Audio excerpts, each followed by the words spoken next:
إلا الله لا إله لا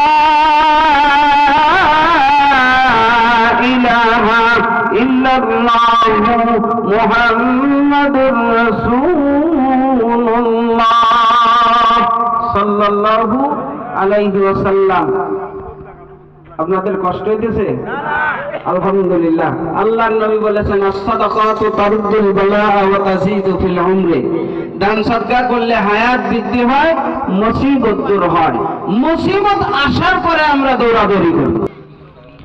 পিছনে যারা দাঁড়িয়ে আছেন আমি তাদেরকে মিনতি করে বলছি, যদি সম্ভব হয় একটু বসে, আর যারা সামনে আছেন একটু মেহেরবানি করে আগে আসলে খুশি হব, আল্লাহ খুশি হবে। দ্বীনের কাজে কাউকে সহযোগিতা করা, এটা দ্বীনের কাজ করার মতো সমতুল্য নেকি পাওয়া যায়। এই জন্য আরেকজনকে বসার একটু সুযোগ করে দেন।